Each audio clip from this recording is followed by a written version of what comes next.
In the middle of the studio, Ace Frehley lowered his guitar. He unplugged the effect pedals. And he turned to the producer and said one thing. "Which note do you want?" The question was calm. The answer would silence everyone. Electric Lady Studios, New York City, 1977.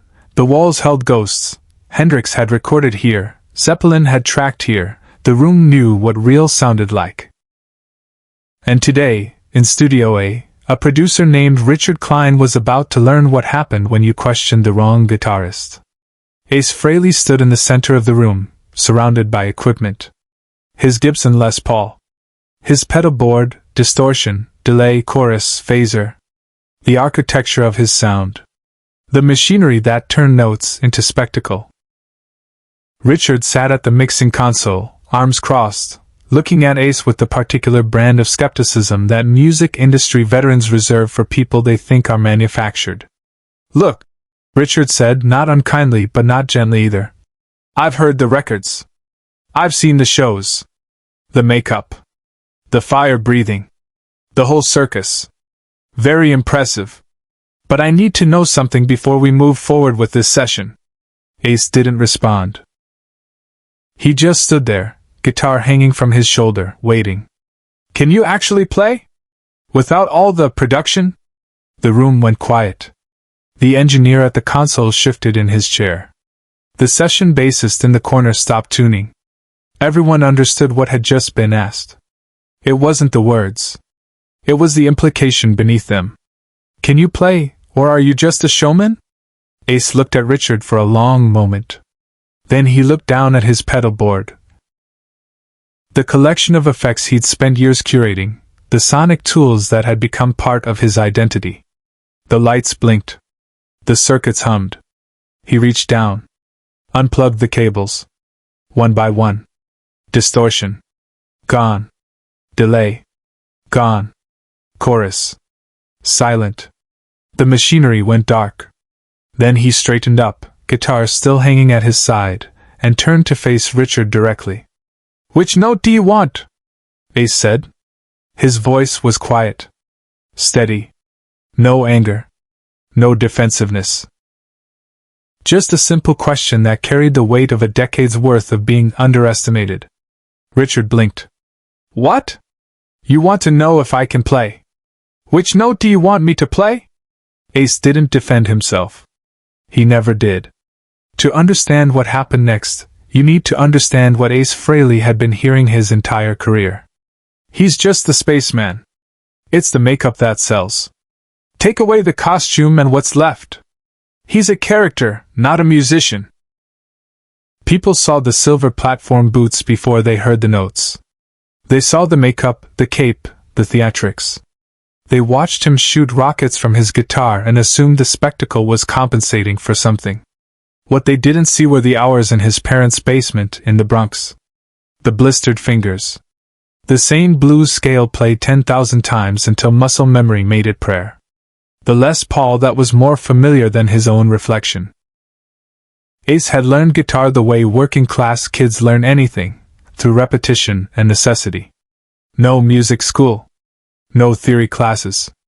Just a guitar, an amplifier, and an obsessive need to make the instrument sound like what he heard in his head. By the time Kiss exploded in the mid-70s, Ace was already a complete player. But the makeup and the pyrotechnics became the story. The Space Ace persona became the product. And slowly, quietly, people started to forget that underneath the silver paint was someone who could actually play. Ace never fought it. Never defended himself in interviews. Never made speeches about his abilities. He just showed up and played. Let the notes do the talking. Let people think what they wanted. But every so often, someone would push. Someone would question. Someone would imply that maybe, just maybe, the whole thing was smoke and mirrors. And when that happened, Ace would stop talking entirely. He'd just ask one question. "Which note?" In Studio A, Richard Kline was learning this lesson in real time. He sat at the console, looking at Ace standing there with his unplugged guitar, and realized he'd walked into something he didn't fully understand. The room felt different now. Heavier. like the air pressure had changed. "Any note," Richard said, trying to maintain control of the situation. "Pick something. Show me what you can do without the effects." Ace nodded once. He lifted the Les Paul into position, not showman position, not rock star position, just working position. Guitar against his body. Left hand on the neck. Right hand ready. "I need a note," Ace said. "Give me one. Any one." Richard looked at the engineer. The engineer shrugged. "Give him a G." "G," Richard said. Ace played a G. Not strummed. Not chord. Just a note. Single string. Third fret on the low E. One note, sustained, pure, unadorned by any effect except the natural resonance of the guitar and the ambient characteristics of the room. The note filled Studio A. It wasn't loud. It wasn't flashy. It was just there. Present. Full. The kind of tone that can only come from someone who knows exactly where their fingers need to be and exactly how hard to press. Ace held it for 3 seconds. Then he let it fade naturally, the overtones decaying into silence. "Another," Ace said. Richard hesitated. "B flat." Ace played a B flat. Same approach. Single note. Pure tone. No vibrato. No embellishment. Just the note itself, presented with complete confidence. "Another. D sharp. D sharp. Clean. Perfect. Unhurried." Ace stood there, guitar ready, waiting for the next note like a marksman waiting for the next target. Subscribe and leave a comment, because some moments only make sense when we remember them together. Richard Kline wasn't stupid. He'd been in the music business for 15 years. He'd worked with session players, with virtuosos, with people who could sight-read anything you put in front of them. He knew what he was hearing. Ace Frehley wasn't just hitting notes.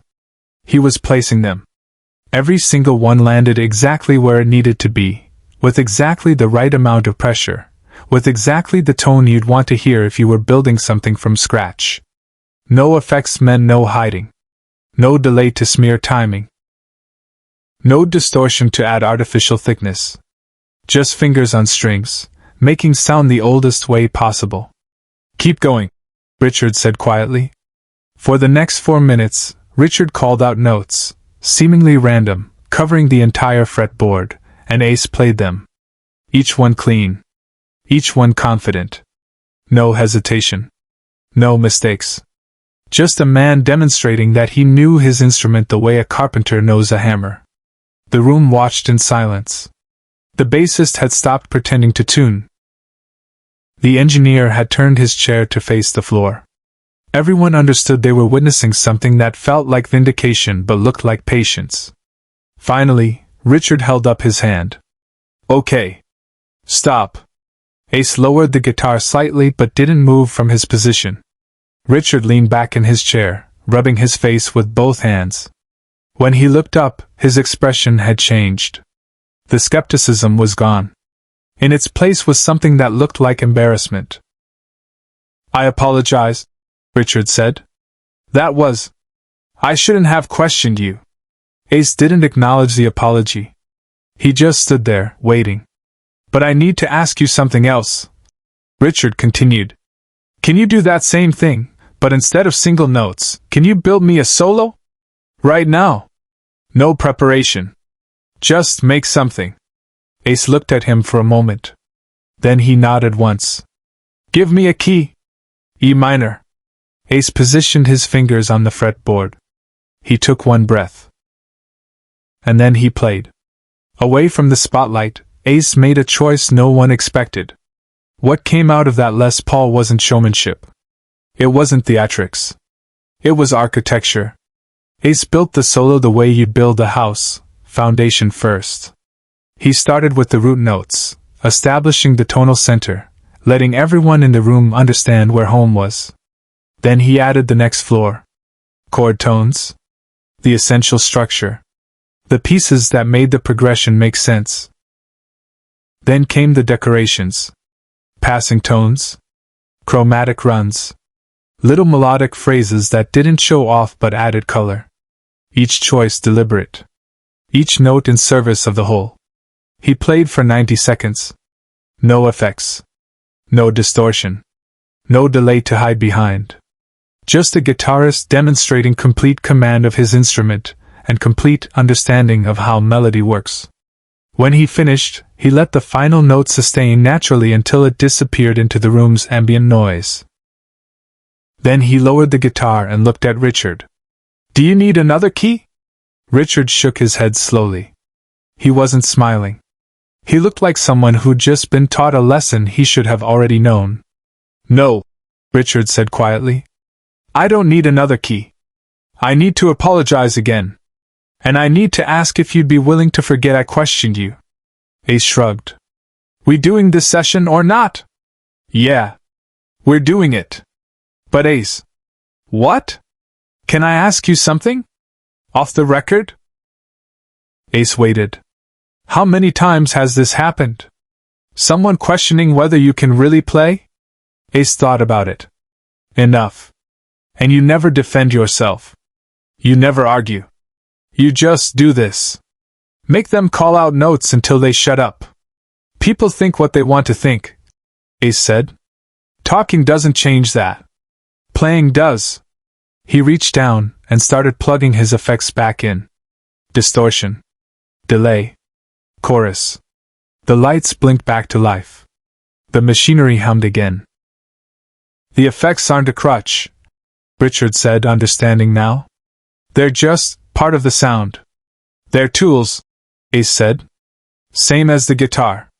You use what you need to make it sound right." He plugged in the final cable. His full rig was back online. The architecture of his sound restored. "So now what?"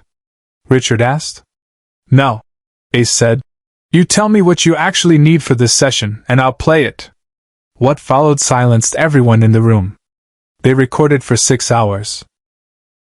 Ace laid down tracks that would eventually appear on a solo album that wouldn't get the commercial attention of Kiss but would become quietly legendary among people who actually played guitar.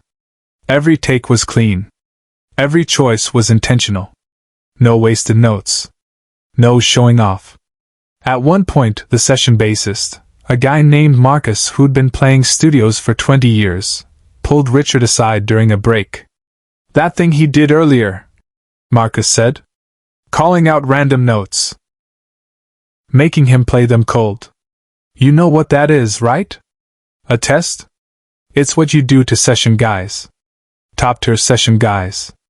The kind who can read anything, play anything, adapt to anything. It's how you separate people who memorize licks from people who actually understand the instrument. And Ace Frehley just passed it like it was nothing. No preparation. No warm-up. Just stood there and hit every single note like he'd been practicing that exact sequence his whole life." Marcus shook his head, smiling. "Man, you thought he was just the guy in the makeup. That's hilarious." Richard didn't laugh. "I thought what everyone thinks." "Yeah, well, everyone's wrong." When the session wrapped after midnight, Ace packed up his gear with the same quiet efficiency he'd shown all day. He coiled cables. Secured his guitar in its case. Unplugged his pedal board methodically. Richard approached him as he was finishing. "Ace, I want you to know.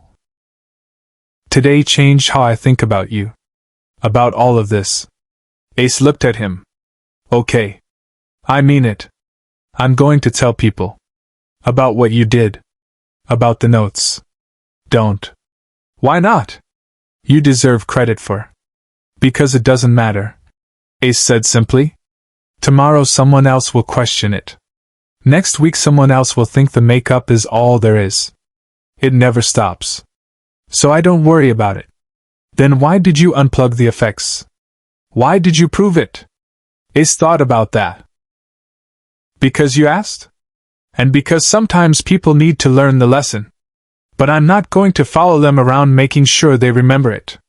He picked up his guitar case and headed for the door. "Ace," Richard called after him. "One more thing. That solo you built. The one in E minor. Can we use it on the record?" Ace stopped at the doorway. He didn't turn around. "It's already on the tape," he said. "Use whatever you want." Then he left. No goodbye. No handshake. Just the quiet exit of someone who'd said everything that needed saying without ever raising his voice. Share and subscribe. Some stories deserve to be remembered. The session tape from that night became legendary among a small circle of musicians who knew what to listen for. The solo in E minor, built from nothing, no effects, just fingers and strings, was studied, transcribed, taught. People called it the audition solo, even though Ace hadn't been auditioning for anything. Richard Kline never questioned another guitarist's ability based on their image. He kept one of the disconnected effect pedals from that session on his desk as a reminder. And Ace Frehley kept playing. With effects when the song needed it. Without them when it didn't. Never defending. Never explaining. Just playing the notes he was asked to play, and letting that be enough. Because real power doesn't announce itself. It just waits for the question. And then answers.